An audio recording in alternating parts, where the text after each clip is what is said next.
Welcome, everyone. Thank you for joining our online practice session today with Lama Surya Das. I'm Amanda, and I'm the production assistant here at Tricycle, and we are so glad to be able to offer these opportunities to connect with wonderful teachers like Lama Surya. And we're really grateful for the support and inspiration that they're able to provide in such difficult times right now. And just to offer a very quick bio, Lama Surya is a leading American meditation teacher, author of 15 books, and the founder of the Dzogchen Center in Massachusetts. So I want to go over a few notes about our call today before handing it over to Lama Surya. We're on a Zoom webinar, so participant audio and video are off, and they'll be off for the entire session. And we're recording the session, so anyone who's unable to attend live can watch it. And the recordings and the upcoming schedule session is all available at tricycle.org/live. And we are offering these sessions for free, and we really appreciate any donations that you all are able to give to help us continue providing these for everyone. So if you're able to, the link is tricycle.org/donate.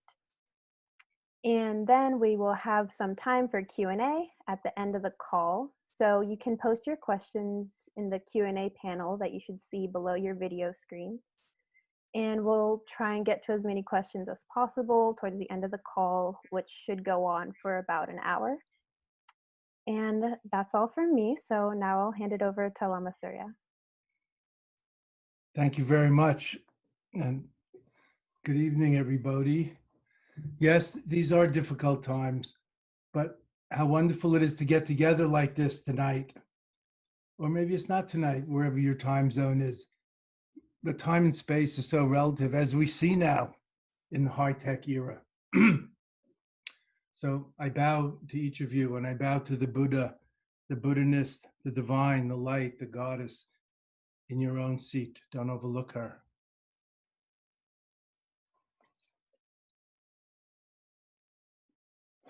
Yes, these are the times that try our people's souls. Also, it's a good time to turn all the shit that's falling into manure, into fertilizer, as the Buddhist pioneer Chogyam Trungpa once said, and bring forth the flowers of Bodhi, the Bodhisattvas, the awakening beings, the awakeners, the Bodhisattvas, the Buddhas to be, the compassionate altruists, the spiritual activists, the Bodhisattvas. That reminds me, the Buddhist pioneer and co-founder of the mindfulness movement in the West, Jack Kornfield, just put out a message calling all bodhisattvas. I recommend it to you to read it. Wonderful. Thank you, Jack. Tonight, I'd like to make a few remarks just to get together and bring together our cohort, our community, our beloved community, this Sangha, this satsang here. It's such an opportunity. It's such a privilege. It's a gift to be able to get together like this in these times and at no charge, sponsored by Tricycle, our wonderful Buddhist journal for 30 years of wonderful, interesting, meaningful. The Tricycle community is one of the great Buddhist communities in the West and networks. These days, everybody can feel the stress, the anxiety, the fears, the uncertainty. But what do we do with it? That makes all the difference. It's not what happens to us, friends, but what we make of it that makes all the difference. You can take that to the bank, as they used to say. You can rely on that. It's not what happens to us, but what we make of it that makes all the difference. This is timeless wisdom beyond any ism.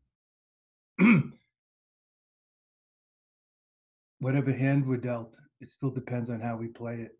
That's how our life goes. A combination of nature and nurture in English, karma and kalesha, karma and obscurations, or conflicting emotions in Sanskrit. Conditioning, in a word, samsara, the cycle of conditioning, of dissatisfactoriness, until we see through it and realize contentment and inner peace and wholeness and belonging and interconnectedness. And what can introduce the verities, the eternal verities, the timeless verities, truths of interconnectedness and interdependence and interbeing more than this global pandemic, which, as I see it, is a symptom, is part of the environmental degradation and climate change crisis that we face. And these new viruses coming out of the jungles, or dormant coming out of the melting glaciers at the poles, etc. We can all see how it affects us all, just like the Earth's atmosphere. There's no country, there's no peoples that can avoid that. We all living in the same atmosphere here on Spaceship Earth, as Bucky Fuller termed it in the 60s, the genius who invented the geodesic dome, Bucky Fuller. Spaceship Earth, our vehicle. Beyond talk about Buddhist theology and Buddhology, about different vehicles and different paths, that we're all in the same boat, that we all rise and fall, sink or swim together. This is undeniable.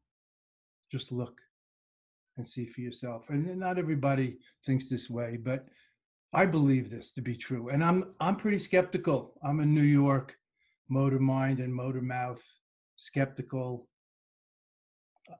I grew up in the age of irony and the credibility gap. Just like now, the age of fake news and alternative facts.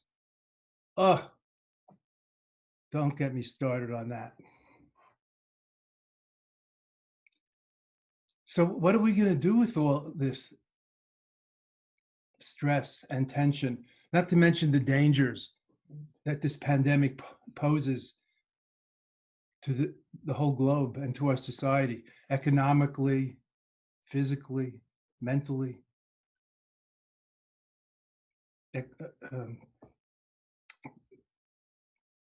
Probably at some point, militarily, there'll be millions of refugees moving around, maybe hundreds of millions when the seas keep rising and the low coastal areas and archipelagos go under.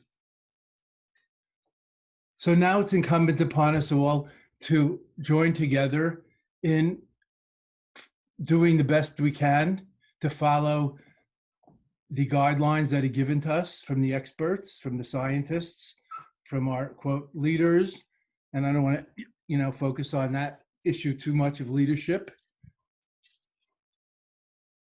There was a time in the 60s when Robert F. Kennedy, JFK's younger brother, was running for senator, and he said, politics is a noble, service-oriented profession. And nobody snickered. Can you imagine anybody saying that today? So today we have an opportunity to realize not only interdependence, interconnectedness, interbeing, our basic interwovenness, and realize our intrinsic part in the whole mandala, to talk Sanskrit, in the cosmos, in the whole machinery, our part in it, inextricable. And that no one can do it alone. And yet no one is exempt from participating. Even hermits are participating and keeping the world afloat through their prayers and aspirations and mind powers and abilities far beyond those of mortal monks, to parse the Superman song. So tonight, we're going to take a step off of the treadmill, the gerbil wheel of the to-do lists and all we have to do. Even staying home, there's a lot to do. Also, we have the habit of doing. It's hard to be just a human being and just be. We're a human doing. We're going to step off the treadmill, off the gerbil wheel, and take a breath and lean back a little and relax and co-meditate together with the Jolly Lama. Everything is so subjective. It's not what happens, but what we make of it that makes all the difference. This, dear friends, heart friends, Dharma friends, this is the secret of self-mastery. of finding not just independence like teenagers cry and long for, but realizing interdependence, and further autonomy within interdependence, self-mastery, freedom within how things actually work, interdependence, karma, causation. So we can steer our vehicle towards our priorities, towards happiness, wellness, well-being, harmony, and peace through loving and giving and empathic compassion, etc. So we're going to have a little prayer, a little meditation. I'm going to begin with a little Tibetan chanting and a few, say some prayer in English also. I hope you'll join with me or hum along or just meditate along and let the sacred sound, the shabd, as we say in Sanskrit, the sacred sound, the celestial music, the tongue of the gods wash over you and wash through you and wash your cares away and clean out your chakras and channels, your energy centers and pathways and so on. Clear out the bats and the cobwebs in your belfry or wherever they are, or in your lungs from vaping or whatever you've been doing to yourself. And have a few moments of peace. As Buddha said, I've heard, there is nirvanic peace in things left just as they are. Can you believe that? We don't have to totally change. We don't have to put a Buddha's head in place of our own, or goddess head or Tara head in place of our own. It's all holy, as Allen Ginsberg sang, holy, holy, holy. Holy cow, as they say in India. No, that's one of my cartoons. Of course, cows are holy in India. Everything is it. Let's try to practice the Tibetan practice of pure perception or sacred outlook, seeing the light, the divine shining through in everyone and everything. That which is transcendent yet immanent in each and all of us. We call it the Buddha nature, or the Buddha-ness, our true nature. There are many other words for it, the Christos, not the historical Jesus, the great teacher and rabbi and saint, but the Christos, the inner light, the spark, the living light, the eternal light, if you like.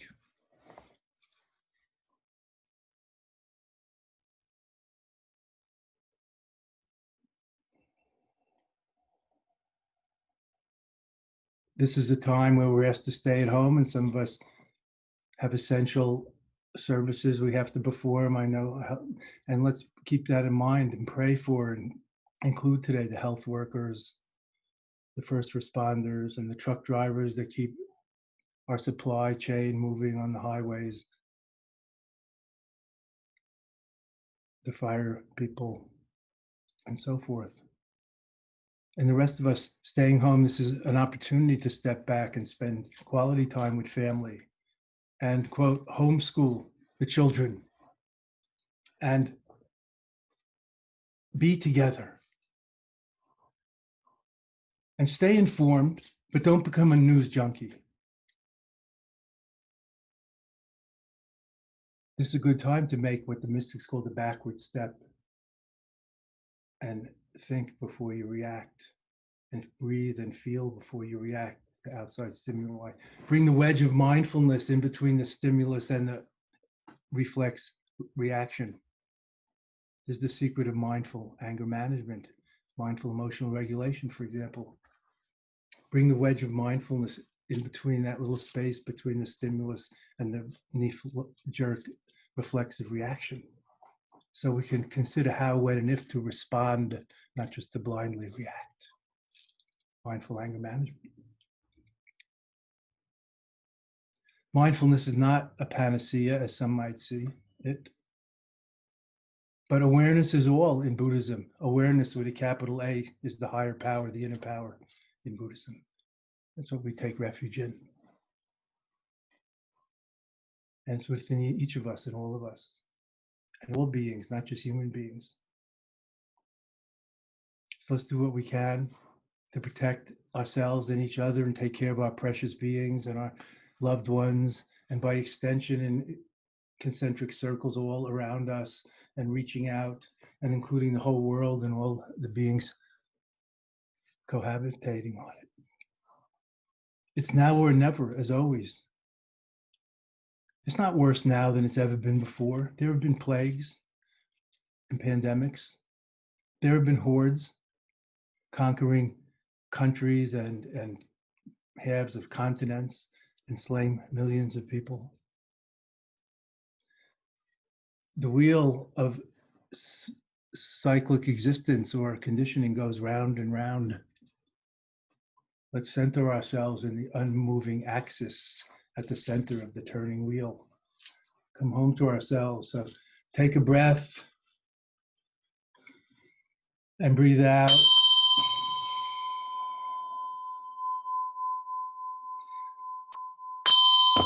And take another breath, breathing in, feeling it in your lower belly, your hara, your chest, and breathe out. And relax, let the tension drain away, let it drain into your seat, into the ground, into the floor.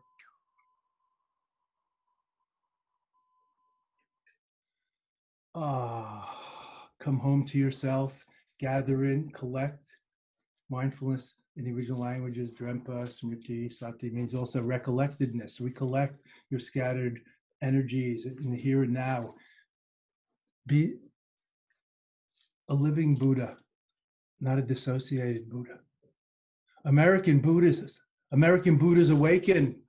Please throw off your hang-ups and neurosis. To quote Groucho Marx, or some Marx. Breathe, relax, and smile. Lean back a little and relax. No need to be leaning forward, rushing forward to the next thing. Breathe, relax, and smile. 3 steps to the center, to peace and harmony, to wellness, to now, nowness, the holy now, the timeless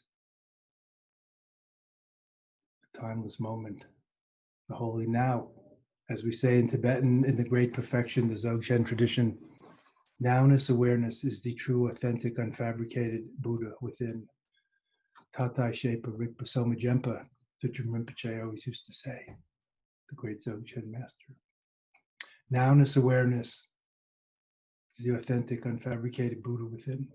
Awareness with a capital A plus, not just being conscious rather than unconscious or comatose. Incandescently present, lucidly aware, spacious, open. Pay attention, it pays off. Just sitting, feel your body, embodied Buddha.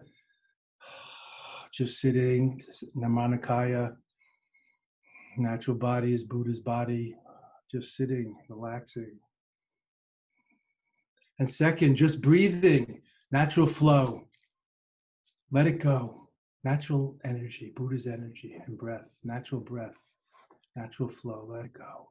Sambhogakaya. The great delight. And third, Dharmakaya, natural heart, mind, leaving it as it is. Rest your weary heart and mind, as Longchenpa Dzogchen Master said. Natural heart, mind, not visualizing, not imagining, not radiating or reabsorbing, not praying for world peace at this moment. We'll get to that.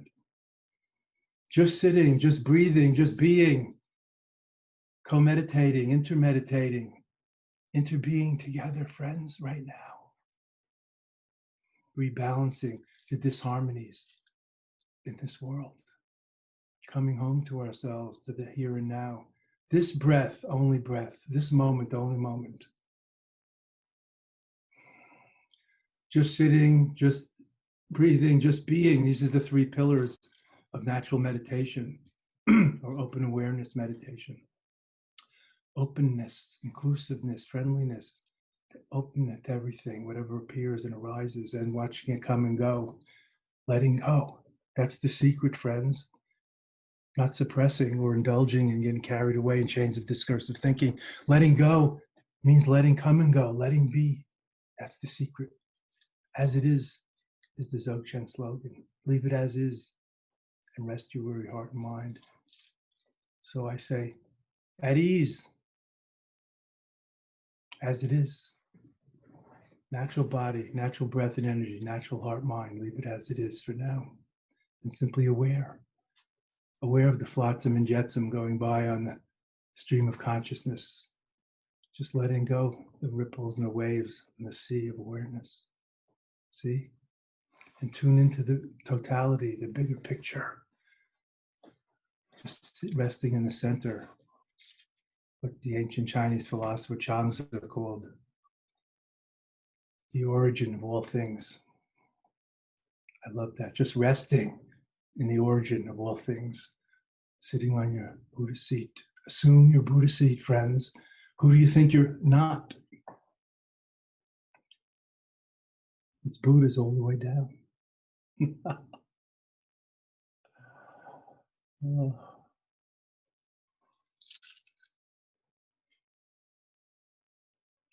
Bung ojen yul jina chatsa pema gesa dumbala nyatsin chogging drudye pema jane shi sudra kodu kandra mambakut kieki jesu datri shingila chisha so guru pema siddhi Om Ahum Bensa Guru Pema Siddhi Om Ahum Bensa Guru Pema Siddhi Om Ahum Bensa Guru Pema Siddhi Om Ahum Bensa Guru Pema Siddhi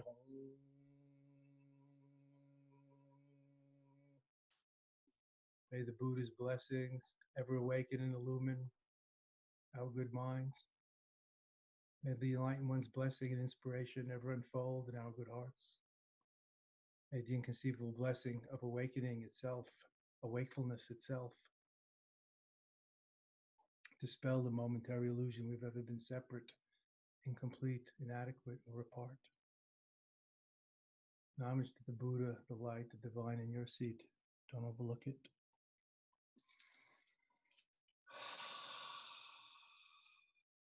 May all beings be freed from harm, danger, and fear. May the path be cleared of obstacles and all our sterling aspirations be achieved.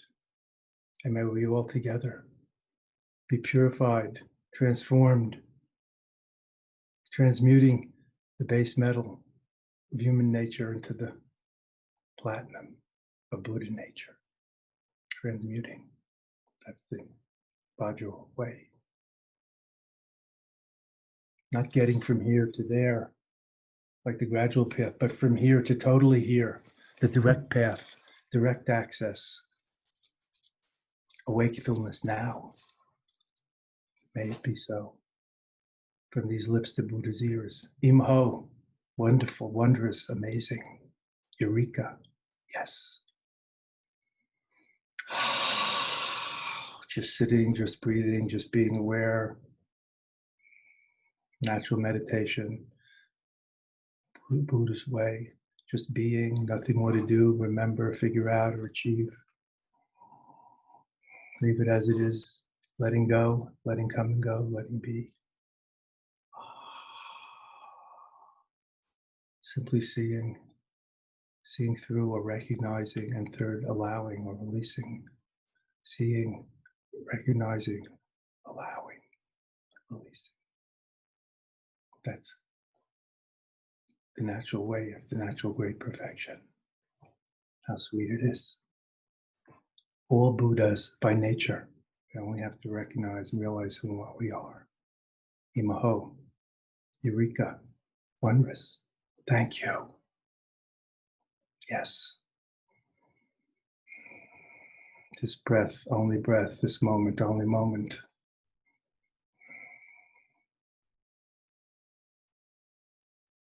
Awareness, aware of awareness. Imaho. Enjoy the joy of natural co-meditation. Now, this awareness, the ultimate freedom and therapy,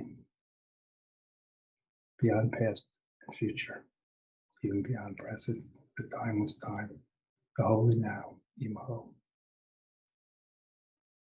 I love it. Thank you.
Aware of whatever arises, whatever appears in the field of consciousness in the body-mind continuum, mindful rather than mindless, aware of whatever appears, what you're observing, come and go, and remembering the Buddhist mantra, this too shall pass.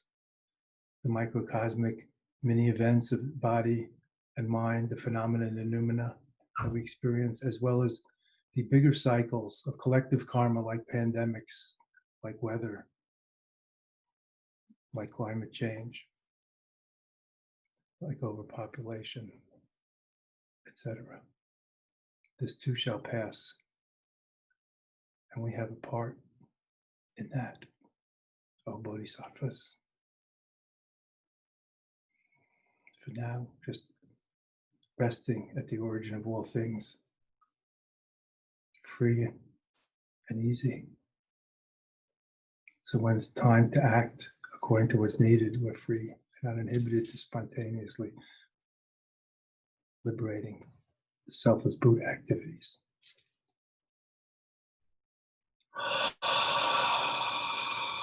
Eye gazing, sky gazing, space mingling, dissolving in the infinite, letting go. Rest in the center, the origin of all things, the sky-like nature of heart mind, Buddha mind.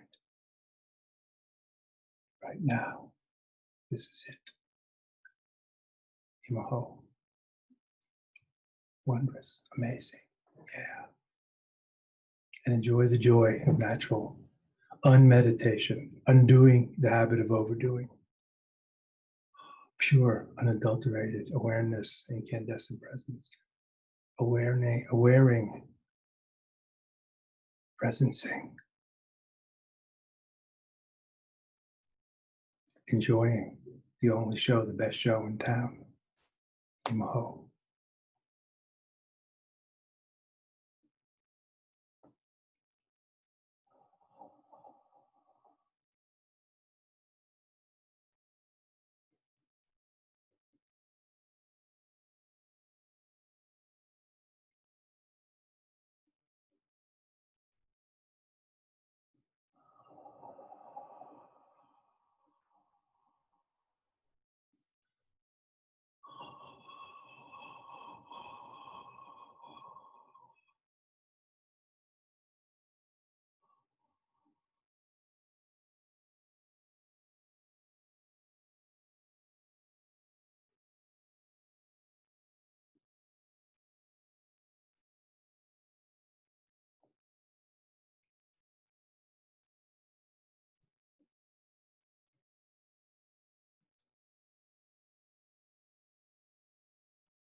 Now close your eyes.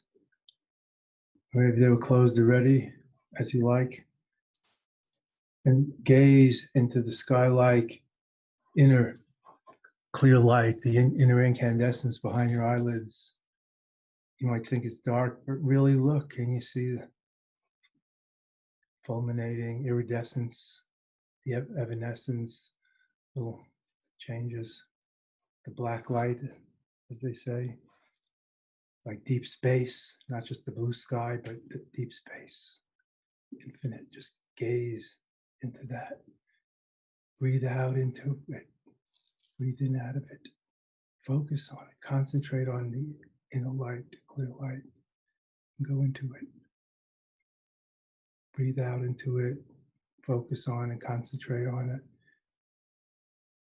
Gaze beyond judgment or evaluation. Gazing, focusing, a clear light within the Dharmakaya nature of lucidity, luminous mind, wisdom mind, heart mind, awakefulness. Breathe out into it, focus on the light, become light, be light, lighten up, brighten up, imaho, illumine the universe, resting at the origin of all things, all colors, all possibilities, all contained in this ultimate sphere, this big tigli, this natural great completeness of just being with a capital B and plus, imaho. Enjoy the joyous, buoyant, clear light meditation.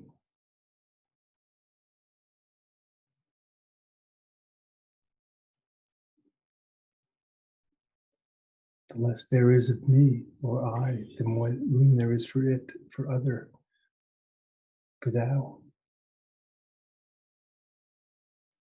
Imaho.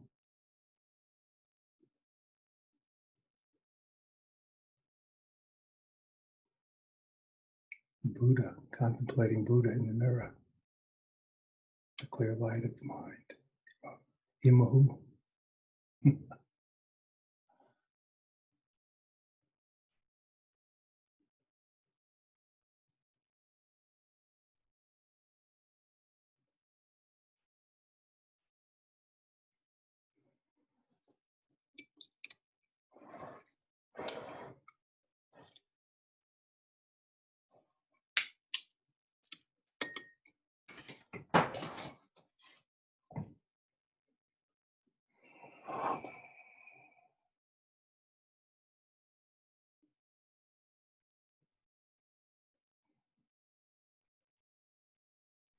Gazing into the light behind your eyelids, the clear light meditation of the diamond path of Vajrayana.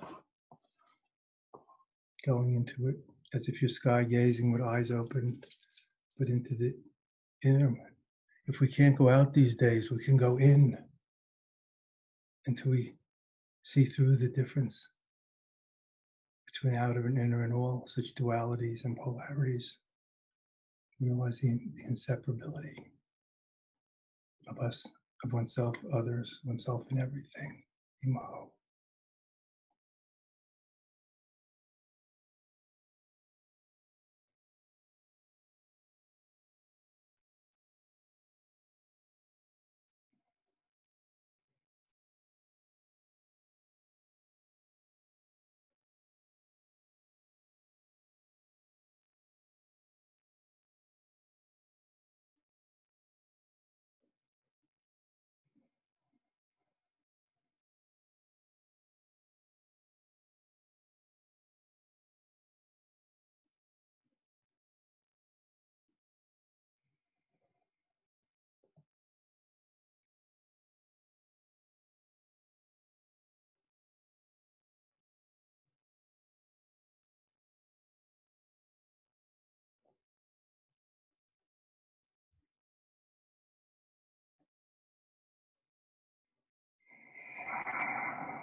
Now we're going to complete our natural meditation session, our clear light meditation, with go out singing and praying and practicing compassion and loving kindness, equal to all, joy to the world, and some healing and rebalancing prayers, chants, aspirations. So please join in if you know it. Otherwise, just hum along. It's not that complicated. I'm going to chant the 6-syllable mantra, the national mantra of Tibet, the Dalai Lama's mantra, the mantra of unconditional love and compassion, Kuan Yin, Chenrezi, Avalokita's mantra, the mantra of unconditional love and compassion, the Buddha's heart mantra, Om Mani Padme Hum, the famous 6-syllable mantra of Tibet. Literally, the jewel is in the lotus, or more profoundly, the Buddha is within, and even more mystically, the light in the shadows. Shadows are nothing but light. Check it out. No separation. Direct access. Now, Imaho. Om Mani Padme Hum. Om Mani Padme Hum. Om Mani Padme Hum. Om Mani Padme Hum. Again, the tune has 4 parts. Om Mani Padme Hum. Om Mani Padme Hum. Om Mani Padme Hum. Om Mani Padme Hum. And again, very good. Om Mani Padme Hum. Om Mani Padme Hum. Don't worry how you sound. Om Mani Padme Hum. Om Mani Padme. There's a Buddhist chant. No one's listening. Om Mani Padme Hum. Om Mani Padme Hum. Wishing may all beings be happy and content. Om Mani Padme Hum. Om Mani Padme Hum. May all beings be awakened, liberated, healed, and free. Echo it, say it, join in with these loving kindness resolves and aspirations, affirmations, prayers. Om Mani Padme Hum. These compassionate wishes. Om Mani Padme Hum. Love to one and all. Om Mani Padme Hum. All beings, our family. Om Mani Padme Hum. All creatures, great and small, as they say. Om Mani Padme Om Mani Padme Hum. The Sangha, community of all beings. Om Mani Padme Hum. Om Mani Padme Hum. May all be healed and whole again. Om Mani Padme Hum. Om Mani Padme Hum. May the earth itself be healed, rebalanced, restored. Om Mani Padme Hum. Love to one and all. Om Mani Padme. Chant from your lower belly. Breathe deeply. Let it out. Open your heart chakra. Enjoy it. God prays by God. What does he do? He prays by singing and dancing, according to Thomas Merton. Om Mani Padme Hum. Om Mani Padme Hum. When we sing, we pray twice. Om Mani Padme Hum. The effects are multiplied. Om Mani Padme Hum. In the pranic universe, the subtle energy world. Om Mani Padme Hum. Om Mani Padme Hum. Breathing out love to all beings who are just like us, who suffer, who get sick, who are afraid, who want and need the same as we do. Om Mani Padme Hum. Om Mani Padme. All beings who are our own family, our own neighbors, our own fellow travelers and pilgrims on this great way of awakening. Om Mani Padme Hum. Om Mani Padme Hum. Om Mani Padme Hum. Breathing out the love and then breathing it in, also radiating and reabsorbing it. Oh, simultaneously almost. Om Mani Padme Hum. Om Mani Padme Hum. Om Mani Padme Hum. Love to one and all. Love unconditional, divine, flowing freely. Breathing it out, breathing it in. Om Mani Padme. Oh, radiating and reabsorbing. Om Mani Padme. Oh, pulsing like a pulsar star with love, with compassion for those who suffer, feeling what they feel and being moved to help, feeling with them, empathy, the root of compassion. Om Mani Padme Hum. Om Mani Padme Hum. Calling all bodhisattvas, calling all angels, American Buddhas awaken. Throw off your chains, open those beautiful blue eyes, blue like the sun. Om Mani Padme Hum. Om Mani Padme Hum. Love for all, compassion for all, peace, Shanti. Om Mani Padme Hum. Om Mani Padme Hum. Om Shanti, peace, harmony, reconciliation, acceptance, peace, patience.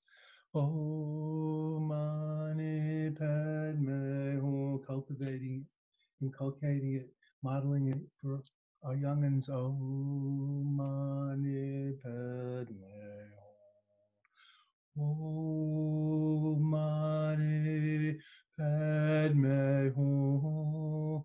Om Mani Padme Hum. Om Mani Padme Hum. Om Mani Padme Hum. May all the suffering of beings come upon me and be absorbed into the emptiness of my true nature. They have all my peace and joy, pleasure, happiness, vitality. Om Mani Padme Hum. May I absorb it all. Om Mani Padme Hum. May all the viruses come upon me, be absorbed into the emptiness of my true nature. May all beings have resistance, immunity, health, resilience, my youthful energy and accomplishments. Om Mani Padme Hum. Om Mani Padme Hum. Let me carry your burden, as the man says. This is Tonglen. This is giving and receiving from the attitude transformation tradition of Diamond Path Buddhism. Oh, it's an advanced practice. Don't practice it if you're afraid of what's going to happen. Om Mani Padme Hum. Om Mani Padme Hum. Just listen, just meditate, just contemplate. May all the aids be gathered into me, and all the sick people have all of my T cells. May I be like a pincushion for all the slings and arrows and spears of outrageous fortune, all the afflictions of being, outer, physical, inner, mental, emotional, and subtlest spiritual ailments, all the afflictions, all the kaleshas. May I be the pincushion. May I be the sponge and sponge them up and radiate out, breathing it in, hoovering it up like an air conditioner and sending out rays of loving kindness, compassion, joy, forgiveness, mercy, equanimity, being a boat for those who need to cross over the river, being medicine for those who are sick.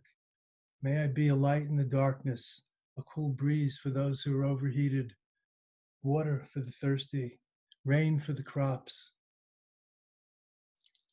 love and connection, companionship for those who are lonely. May I be like a wish-fulfilling jewel, like a bodhisattva, awakening the Buddhist heart within my own chest. Cultivating feeling for others like I feel for my own children, nieces and nephews, grandnieces and nephews and children, etc.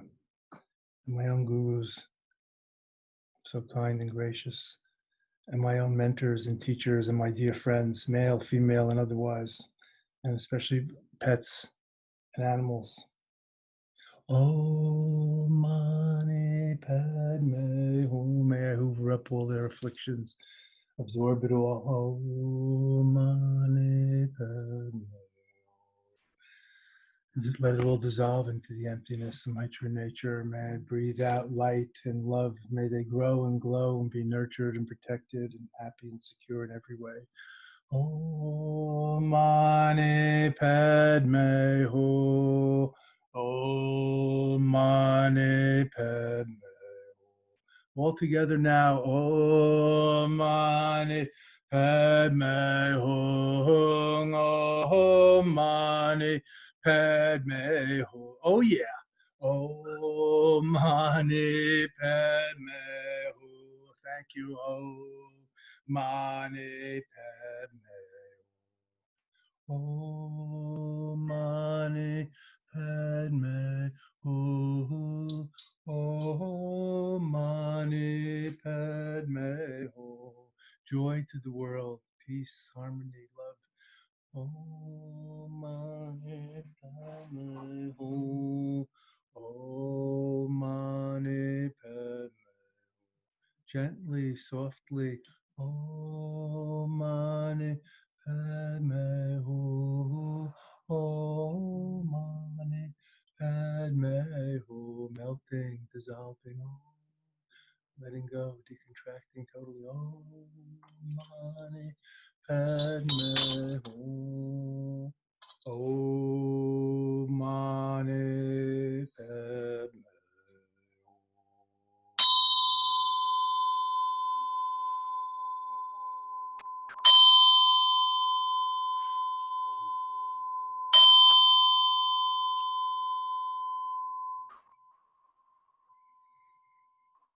Ah, joy to the world.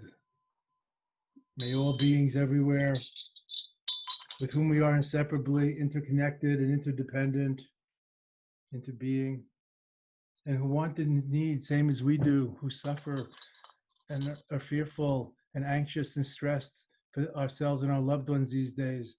May all beings who are just like us, wherever they may be, may they experience peace, happiness, contentment, fulfillment. May they be free from harm, danger, and fear. May all beings be awakened, liberated, illumined, healed, and free. May there be peace and contentment and reconciliation in this violent world. And an end to war, poverty, oppression, inequality, injustice, disease, confusion, and delusion. An end to violence, domestic violence, outer violence, inner violence,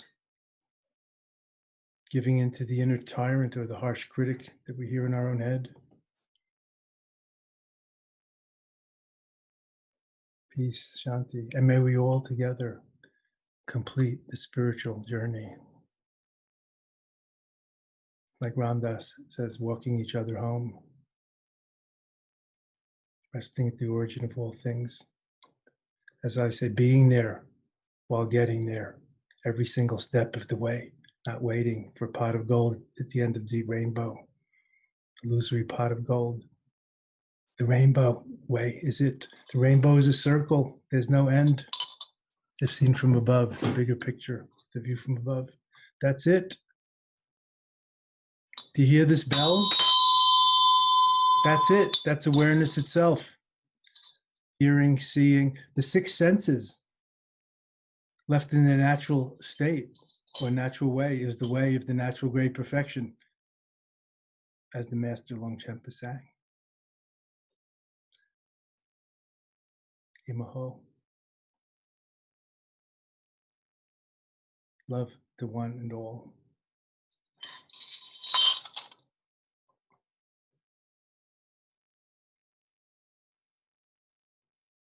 Thank you.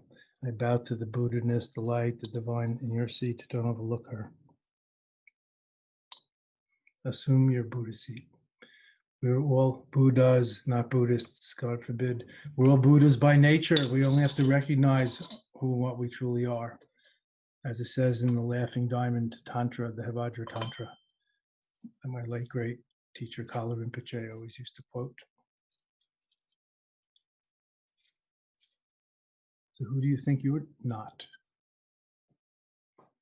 American Buddhas awaken, throw off your chains, your karma and kaleshas, your hang-ups and neurosis.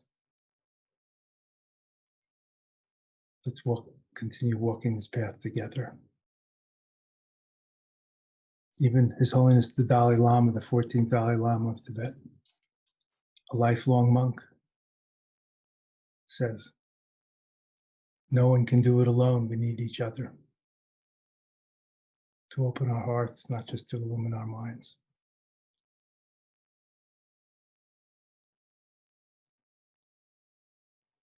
Thank you.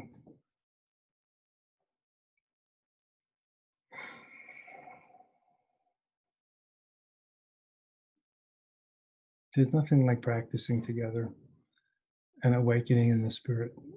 And then it all feels like it's all here. Nothing missing, nothing extra to get. As Lord Buddha himself said, you can find this in the scripture called the Diamond Sutra. By complete, unshakable, irreversible awakening, Samyak Sambuddhi, by enlightenment, I obtained nothing new that wasn't already in me. That's an unbelievable statement. Like the eye through which I see God, or Buddha, is the eye through which he or she sees me. Not two. The parts, the Christian mystic Meister Eckhart. I think these are good days to be less partisan, if not ecumenical, universal, at least a little less partisan, and for a little more listening, and not so much broadcasting and shouting louder than the next one. So thank you all. I wish you well. We're going to open the floor now to questions. All right, thank you, Lama Surya. You're welcome, dear. Okay, so we are going to do questions now. We'll be taking questions for approximately 15 minutes or so. So, first question. Okay, so someone asked, since we are approaching a time when the sickness is speeding up and for some death, how can we give our best to those who may not have a similar outlook as Buddhist practitioners about death? Well, that's a big question, and thank you for raising it.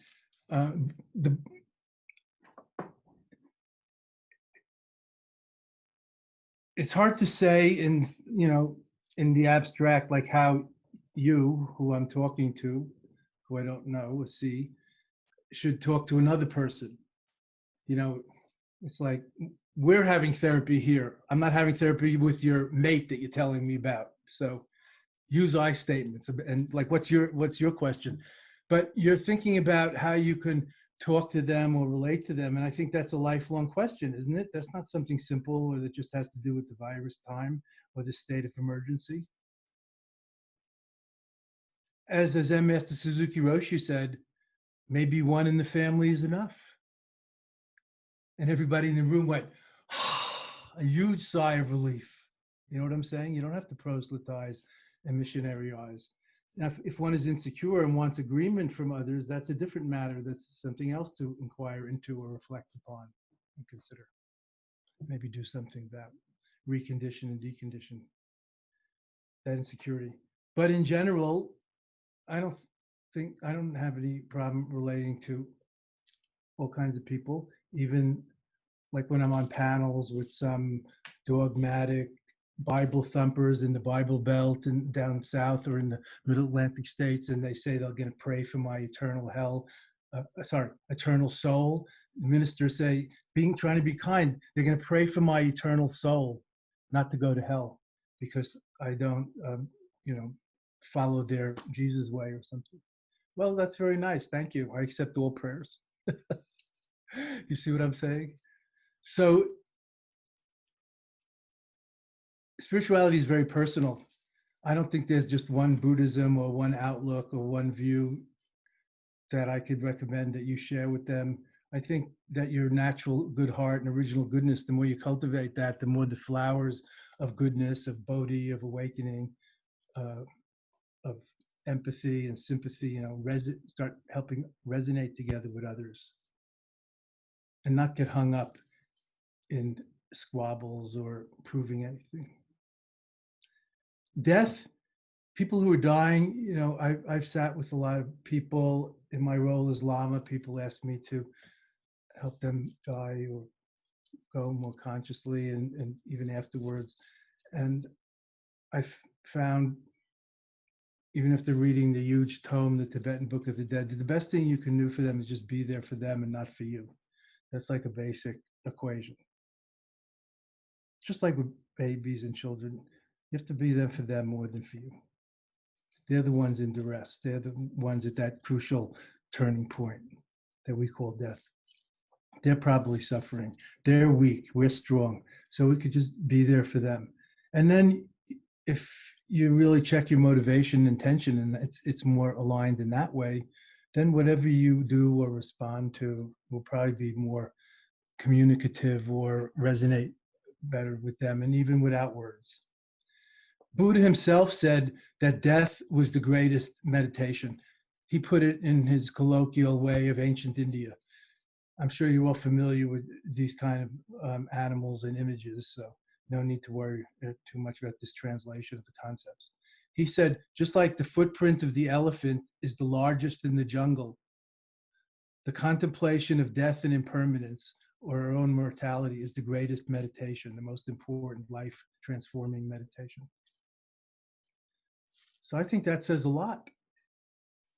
He's saying that to recognize the impermanence of all things, and including our own, and contemplate the inevitability of death and the universality of mortality, all that are born dies, helps us to let go a little, to loosen our grip on that which is in any case passing through our fingers. We get rope burn from hanging on too tight or what's passing through our fingers. Doesn't mean we have to throw it away. Just loosen our grip a little. There's less irritation, less dukkha, less dissatisfaction. That's the secret of cultivating non-attachment. Equanimity, evenness, and not being so partial or partisan, not to mention selfish. So death is a great subject, and how you relate to other people about your Buddhism, that's a bigger topic, and you can talk to your spiritual friends about that, or instructors or teachers, or read it in books and things. People have good ideas about this. Another question, please. Okay. So Barbara asked, can you please explain Imaha again? Yes, I'd love to. Thank you, Barbara. Imaho. That's it. No, I'm not a Zen teacher. If I was, that would be it. Imaho is the shortest Dzogchen teaching, the shortest teaching of the Diamond Path Tibetan Tantric tradition called Dzogchen, the natural great perfection or the imminent great completeness. Original goodness, not original sin. It's like original health, and illness is the aberration. We don't get health from the doctor, from the medicine, or from outside. we return to health. Similarly, original goodness is the way Buddhists see it. That's why Buddha said anybody can become as enlightened, as unselfish, as blissful, as wise and loving, as liberated as the Buddha did, meaning himself. Man or woman, old or young, learned or illiterate. That was a huge radical war cry in those days, 2,600 years ago, in the caste system of ancient Hindu India. Anybody, male or female. I mean, even today there are churches and many organizations that don't have many or even allow women at the fore, in the lead, in the clerical position, or at the top. Look at the list of the presidents of the Ford 500. Not one of my specialties, but there's very few women there in the 500, even today. Anyway, I think it's very important to slow down a little and take the backward step and consider these things and be open to new perspectives. Imaho is an exclamation, of wonder. One of the Dzogchen emphases is wonderment, like the joy of experiencing, not just distractions, like seeing everything as a great spectacle. All the world's a stage and all the people players, and that means us, as William Shakespeare said. Not that different than the East Asian doctrine of Maya Devi, or the dance of illusion. Imaho means wonderment, wondrous, amazing. So that's the spirit of Dzogchen, or natural perfection practice and life. Of course, we could expand that in some other directions. Many spontaneous poems of enlightenment or Dzogchen teachings and so on start or end with the words Imaho. Now, if you like short teachings like that, let me bring up something else that you don't hear enough about. As one might know, the Buddhist scriptures are called sutras, like suture. That's what ties and brings things together. This is from the ancient Sanskrit, European Sanskrit language tree. The word suture comes from. So sutras, tying it together, bring it together. And I'm not going to go into all about the palm leaf manuscripts and all. But so what is the shortest sutra in the Mahayana canon? Anybody know? No, not the Loving Kindness Sutra, the Metta Sutra, which is short, like one page. No, not the Heart Sutra, the Vajracchedika Hridaya Sutra. The diamond, not the Heart Sutra, which is one page. Not the Diamond Sutra. The shortest Mahayana Sutra, which is the Sanskrit sutras, not the Pali language sutras, the Sanskrit sutras, is Ah. I'm not joking. That's the whole sutra. That says it all. Like Om. Ah. Ah, with an out breath, opening. That's all. That's everything. It's all in that. The release, the letting go, the letting be, the decontracting, the uncongealing, the unsticking, the natural unstuckness. Excuse me. Ah. So we've talked about the meaning of Imaho. You won't be tested, don't worry. And Ah. Thank you for that question. Imaho. Okay, another question. There's a lot that are similar to this one. So this is from Nina. How do I know what is the limit for me to give, how much to give, and how much to keep for myself? And how do I know if fear is blinding me and I could give more, or if giving more puts me at risk? So how much fear is reasonable? Yes, that's a great question. And a lot of us face that, in life. And it's hard to say how much. You have to find your own inner guidance or inner gyroscope. As we grow up, we start to learn through trial and error, and we have lessons and people tell us stuff and we observe things. And, sometimes we give too much and might regret it. Although I would say more, people usually err on the side of giving too little and regretting that eventually. But, sometimes we're a doormat and we don't assert ourselves. So that's like giving up or giving away ourselves or absenting ourselves in relationships. Some people, now let's jump to the field of organized religions and spirituality in the West, at least, and a little new here in the last 100 years, coming from the East to the West. But it could also apply to Christian and Jewish and Muslim sects and cults and so on. Some people sign away their lives to the guru or the master or the saint, and then they regret that. And some leaders are less than scrupulous. They're unscrupulous. They don't have the integrity that's really needed for this kind of responsibility of being a spiritual elder and leader. And they tell people to give their inheritance and this and that, and then their parents will get a better rebirth. It's like selling indulgences in the Catholic Church.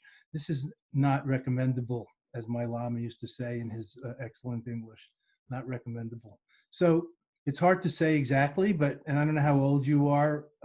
Is it Nina? But it's very hard to say exactly. Nobody can say exactly. Therefore, being me, I'm going to tell you exactly how you know. No, not with a postal scale. No, not with the third eye. By remembering or using as a touchstone the middle way. Not too much and not too little. Not always, not never. When you argue with your mate or your friend, always, never. You always do this. You never do that. It's exaggerated and it's almost always not true, but it's maddening. It's like waving red flags and being extreme and feasting and fasting and other things that we do. Crazy diets, take off 50 pounds and put it on over the next 3 months and do it a couple times. Would that we could see the havoc that wreaks with all of the various systems outer and inner of our body and soul. So the middle way is Buddha's greatest teaching, as I like to say. No, not loving kindness, not emptiness, not the enlightened life is dissatisfying, but there is another life, which is the Four Noble Truths. No, not that. Not meditation. There's meditation in a lot of other places, religious and secular, contemplation, all kinds of things. I think the greatest contribution, and Buddha called his teachings the Great Middle Way, not Buddhism, by the way. He didn't want to start a religion or have followers. The middle way of moderation, and also moderation in moderation. On New Year's Eve, maybe a little more excess, if you see what I'm saying. It's not a razor's edge. It's not like the white or yellow line down the middle of the highway. There's many lanes on the great way of awakefulness. We can live a colorful life according, we can do what humans do. That's what we're supposed to do. Be one with ourselves and our karma. And be in the world and all of the entire messy spectacle, as Zorba called it. Zorba the Buddha, I like to call him. The entire great catastrophe, he said. There's many lanes. Let's try to stay out of the ditches on the extremes, like materialism and only believing what we can touch and see is real on one extreme, and on the other extreme, nihilism. Nothing matters. But the middle way. And that's how, through trial and error, this is a tried and true method to, find out in your own experience, not just what somebody else tells you. Find out for yourself and gain your own convictions, not just have some belief or follow the leader like sheep, and realize for yourself and grow wiser. This is how we cultivate wisdom and awareness, not just faith or belief, blind faith, but conviction, realization, self-knowledge with a capital K, gnosis, as they used to call it. So I hope that's helpful. And I want to advocate again the middle way, not too much and not too little. It's like saying no. Some people have a hard time saying no or setting boundaries. Then look what happens with the kids. The kids don't know what's right and wrong, or where the boundaries are, and it hurts them sooner or later. Sometimes saying no to a child is more affirmative than just saying yes all the time. And being an enabler. So the middle way, the way of moderation and balance and appropriateness, not just moderation. Balance, appropriateness, the middle way.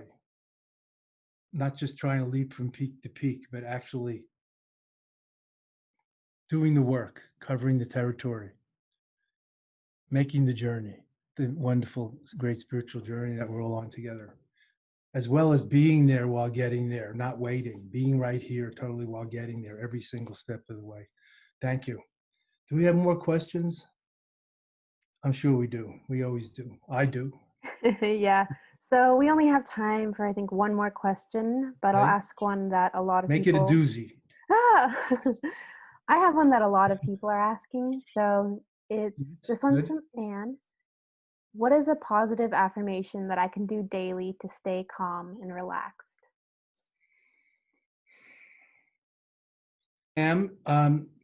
If you since you used the word affirmations, of course, there's a lot of affirmation traditions and all that.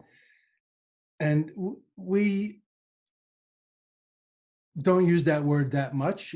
We use words like resolves or prayers or aspirations, not just desires or wishes, but aspirations. But anyway, without getting into, like nitpicking or whatever ology that is. I used to remember words like that. We can say a mantra to ourselves, which is really just a reminder, like to remember what we've forgotten momentarily, like this too shall pass is a good one. Or take a breath, take a break. And you can write these down. I've been in this business for 45 years, since I was 20 years old, full time. I write things down on yellow stickies, on index cards, notes on my cell phone, things I can look at while I'm waiting on my travel, teaching tours and things, waiting in airport terminals, remind myself. I know one great Lama, the late great Dudjom Rinpoche, was such a great Dzogchen master. This is a quote. And we all thought, it was so like empowering to us, because he said, when I am distracted, I chant the 100 syllable purification mantra. And we all went, what? He gets distracted? That's how naive and idealistic we were. So maybe you chant a mantra, say a prayer. But I think basically, and most secular, and you can use it anywhere, it's like blue jeans rather than tuxedo, fancy. Take a breath, take a break. Nobody needs to know you're doing it. You don't say anything, make any noise. You don't have to close your eyes even, or you can. Take a breath, take a break, or this too shall pass, or some variety of that. There's another one, but it's just on the tip of my tongue that I really want to mention, which I use a lot.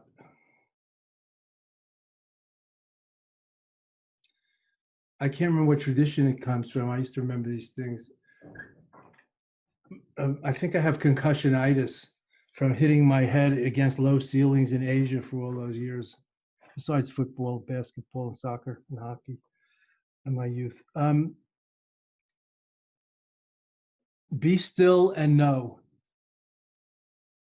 I am God. That's a great Christian-based, let's say, theistic-based affirmation. If you're a dyed-in-the-wool Buddhist, you don't like the God word. I mean, we don't know what the word God or Buddha means anyway, just placeholders. But for most of us, but you can say, be still and know I am Buddha. Or be still, even more secular, be still and know I am okay. All is okay. I'm okay. It's okay. This too shall pass. So I hope you're getting something out of this, or even writing something down. But the breath and the backward step is the main thing first to do that. And it involves your body also to slow down the energy. Ah, maybe say a little ah with the out breath, unless you're, in a meeting or something.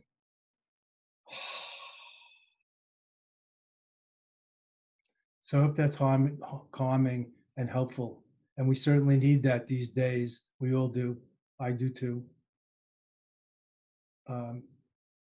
People right here are going into harm's way every day, being surgeons and Tibetan doctors and things. So we pray for them and very concerned. So we all need to calm down sometimes. But calm is not the goal.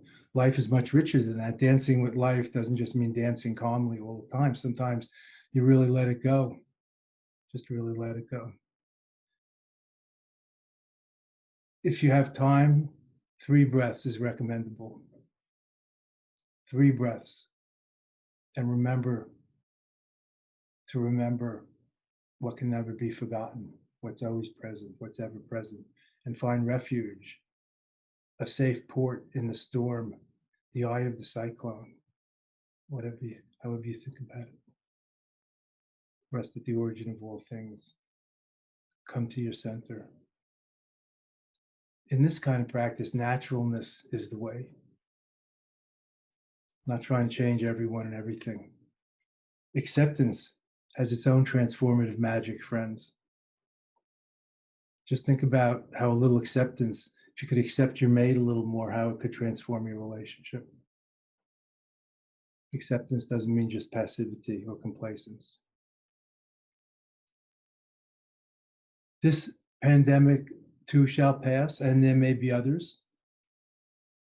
If you're worried about the stock market and all these things seem to happen every 10 years, whether there's a pandemic or not, 2008 to 1990 something, 8 or 6, and then I remember in 1986 there was a big one. I think it was called Dark Monday or something. And I was out of the country. I was in retreat.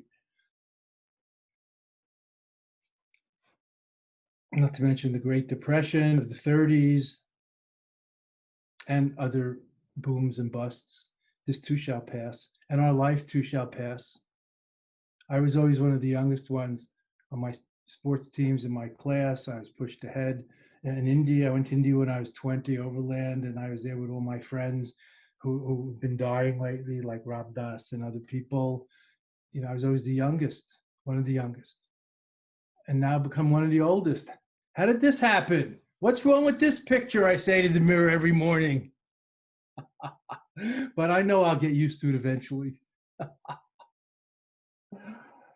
So I guess that's the last question. So I want to wish love to one and all. And do what you can, but more important, be what you are. And I'm not going to say who. We don't want to get into thinking about it. Just be as is for now. Shelter in place. Assume your Buddha seat. Take the backward step. Being there while getting there. Being here while getting there. Every step of the way. And may we all together complete this spiritual journey for a better future to be possible. The better future that begins right now. Thank you. And thank you, Tricycle Magazine. Love to one and all. I do love you. We could do this every day, and in spirit we do. Thank you. Be well. Okay, wonderful. Thank you, Lama Surya, for offering this practice today. Thank you. Yeah, and thank you everyone for joining us on this call. So I'll be doing a quick outro and then we'll end. So we have another online practice coming up tomorrow, Friday, at 3 p.m. Eastern Time with Jack Kornfield, and another one this Sunday at 1 p.m. Eastern with Pema Chödrön. So keep checking tricycle.org/live for upcoming session dates and to view this recording and past recordings. And again, we're offering these sessions for free. So if you want to help support this and our other efforts, please consider donating at tricycle.org/donate. And may everyone be healthy and safe. So back to Lama Surya Das for our ending prayer and gong. Yes, thank you. And just a word from our sponsor. talking funny here. A word from our sponsor. Those teachers are among our favorite teachers. You can't go wrong with Lama Pema Chödrön or Jack Kornfield. These are some of the best teachers of our time, of our generation, not just in the West, but anywhere in the world. They've been training and doing this since the early 70s or late 60s. I can't even do the arithmetic. It's so many years, it's embarrassing.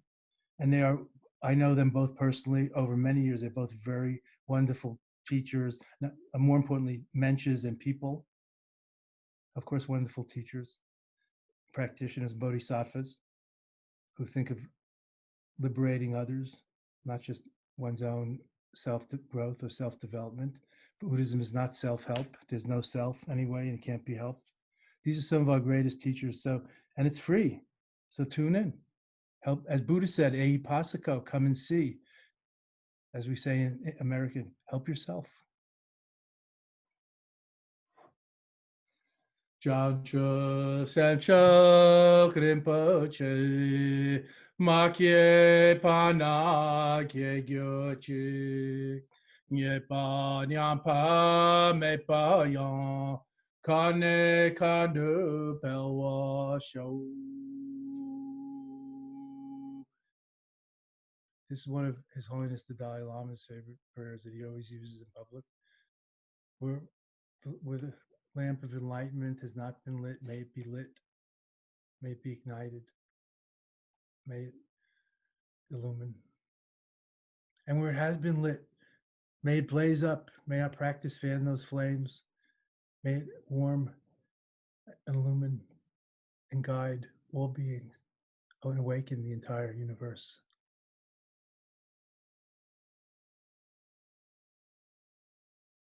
Be kind to one another, and let's see the light in each other and treat each other accordingly. That's the diamond rule, the Vajra rule today. Imaho, love to one and all, loving awareness, so important.